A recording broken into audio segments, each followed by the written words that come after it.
Hello नमस्कार दोस्तों, स्वागत है फिर से एक नई वीडियो में। दोस्तों, इस वीडियो के माध्यम से हम लोग देखेंगे इन्वायरमेंटल स्टडी का लेक्चर 2। इससे पहले हम लोगों ने लेक्चर 1 अपलोड कर दिया है। उसी के साथ साथ दोस्तों इसका सिलेबस भी अपलोड कर दिया गया है। अगर आपने नहीं देखा है तो पहले जाके देख लीजिएगा, ताकि आपको किसी तरह का कोई डाउट या दिक्कत ना रह जाए। ठीक है, चलिए हम लोग शुरू करते हैं। तो इस टॉपिक में हम लोग क्लियर करेंगे दोस्तों। टॉपिक हम लोग का झारखंड के जलवायु और प्राकृतिक संसाधन, ये आज हम लोग देखेंगे। ठीक है, विनोबा भावे यूनिवर्सिटी सेमेस्टर 4 के हर एक विद्यार्थियों के लिए इम्पोर्टेंट है। आपको पता है कि VAC वैल्यू एडेड कोर्सेज में आपको इन्वायरमेंटल स्टडी सब एक मतलब सभी को पढ़ना है। ठीक है, चाहे आपका BSc हो, BA हो या BCom हो, सबको पढ़ना है। तो आपको ये पता होगा। ठीक है, चलिए हम लोग शुरू करेंगे। तो हम लोग शुरू करेंगे पहले झारखंड के जलवायु से। कहाँ से करेंगे? झारखंड के जलवायु। चलिए, ये हम लोग का टॉपिक है। चलिए पहला देखते हैं। बोल रहा है कि छोटा नागपुर का पठारी भाग मानसून जलवायु की विशेषताओं से युक्त है। उष्णकटिबंधीय अवस्थिति और मानसूनी हवाओं के कारण झारखंड की जलवायु जो है उष्णकटिबंधीय मानसूनी प्रकार की है। यहाँ भी वर्षा की अनिश्चितता, असमान वितरण, तापमान में सामाजिक विषमताएं आदि दृष्टिगोचर होती है। यह ग्रीष्म ऋतु, शरद ऋतु तथा वर्षा ऋतु में काफ़ी अंतर रहता है। मतलब कहने का मतलब ये है कि ये जो है वो छोटा नागपुर पठार होने के कारण यहाँ का जलवायु जो है वो मानसूनी जलवायु है, उष्णकटिबंधीय इलाका है ये। और यहाँ जो है वो अनिश्चित मतलब अनियमित तरीक़ा से वर्षा होता है।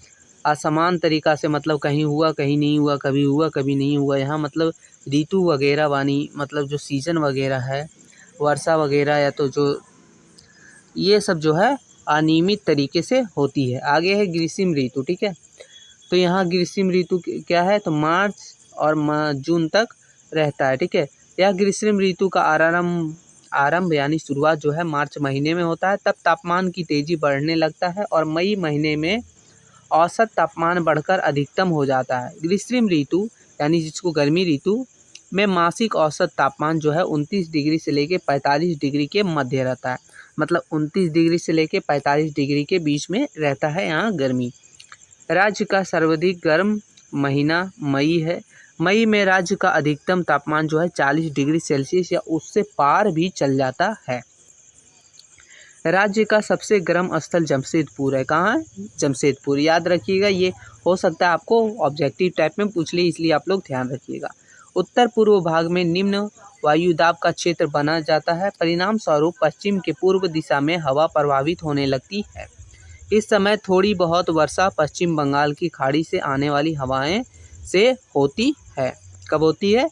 जब ये पूर्व भाग में जो है वायु का दाब क्षेत्र बढ़ जाता है, जिसके परिणाम स्वरूप जो है पश्चिम में दिशा की हवाएं बहने लगती, तब ये जो है वर्षा होता है। ठीक है, अब आगे हम लोग देखेंगे कि झारखंड के विभिन्न स्थानों का तापमान और उसका स्थान मतलब तापमान स्थान। ठीक है, ग्रीष्मकालीन तापमान कितना डिग्री सेल्सियस कहाँ पाया जाता है? तो चलिए देखिए, जमशेदपुर में जो है 45 डिग्री सेल्सियस है। धनबाद में 44.6 डिग्री सेल्सियस है। डेल्टनगंज 44.5 डिग्री सेल्सियस है। रांची हम लोग का है, रांची में 41 डिग्री सेल्सियस। हजारीबाग में 33 डिग्री सेल्सियस तक जाता है।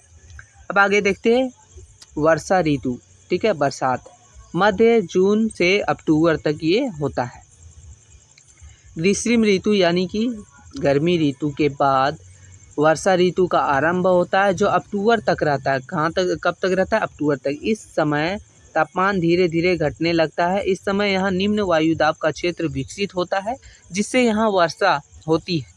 इस समय वर्षा की 80% वर्षा होती है। मतलब इस समय जो है वो यहाँ 80% वर्षा होती है। औसतन वर्ष 130 सेंटीमीटर से 140 सेंटीमीटर तक होती है।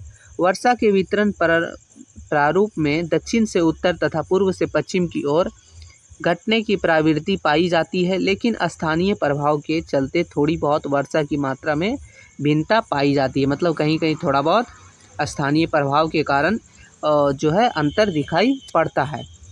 वर्षा की दृष्टि से झारखंड मध्यम वर्षा का प्रदेश है।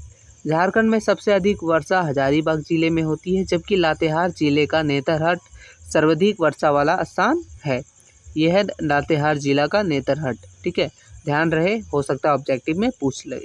यह कभी कभी 200 सेंटीमीटर तक वर्षा होती है। इसके विपरीत चाईबासा के मैदानी भाग में सबसे कम वर्षा होती है। तो चाईबासा के मैदानी भाग में सबसे कम और सबसे ज़्यादा हम लोग का कहाँ होता है, तो नेतरहाट में। कौन सा जिला, लातेहार जिला। और अगर वैसे जिला ही सिर्फ पूछे जाए तो हजारीबाग जिला में सबसे ज़्यादा झारखंड का होता है।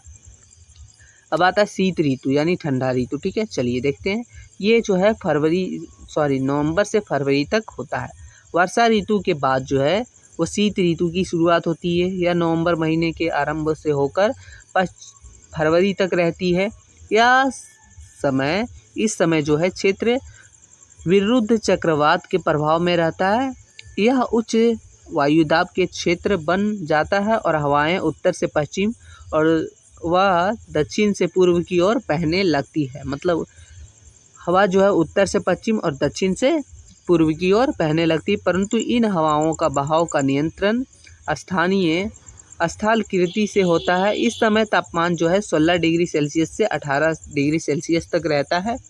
आसमान लगभग साफ रहता है, दिन हल्का गर्म होता है और रातें काफ़ी ठंडी होती है। राज्य का सर्वाधिक ठंडा जो है वो नेतरहाट है, मतलब यहीं पे ही पड़ता है। यह जनवरी माह का तापमान कभी कभी 7.5 डिग्री सेल्सियस से भी नीचे चला जाता है।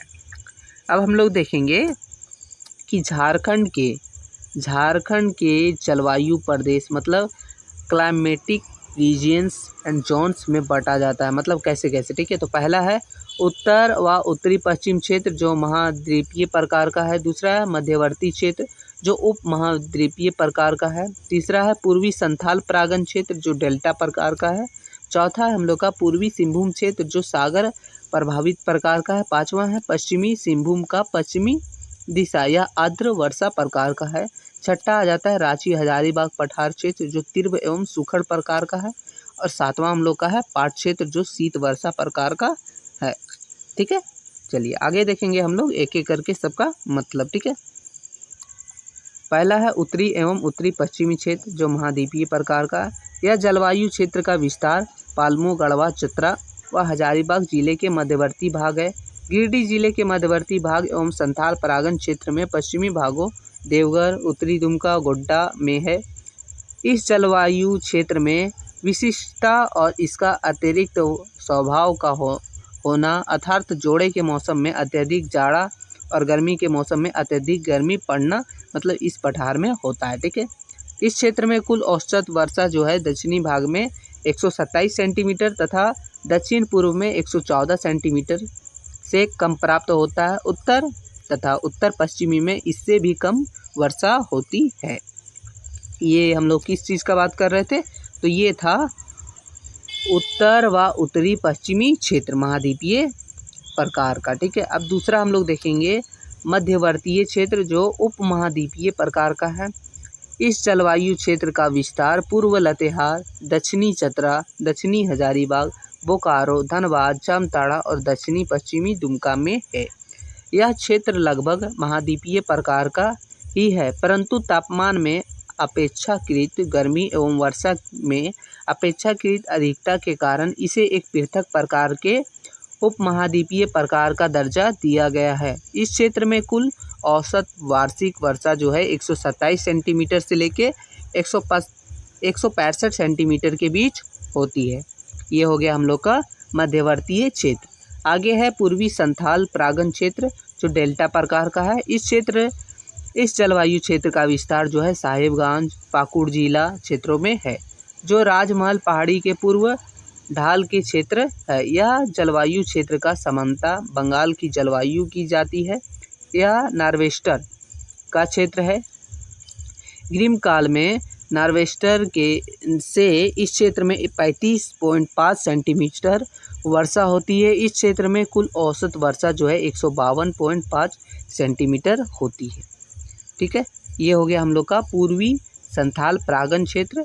चौथा आ जाता है हम लोग का पूर्वी सिंहभूम क्षेत्र जो है सागर प्रभावित प्रकार। इस जलवायु क्षेत्र का विस्तार पूर्वी सिंहभूम सरायकेला खरसवा जिला एवं पश्चिमी सिंहभूम जिले के पूर्वी क्षेत्र में है। इस जलवायु क्षेत्र का उत्तरी हिस्सा सागर से 200 किलोमीटर की दूरी पर है, जबकि दक्षिणी हिस्सा जो है सागर से 100 किलोमीटर की दूरी पर है। यह जलवायु क्षेत्र नार्वेस्टर के प्रभाव के क्षेत्र में आता है, इसलिए यह क्षेत्र में नार्वेस्टर का प्रभाव से होने वाली मौसमी घटनाएं घटित होती है।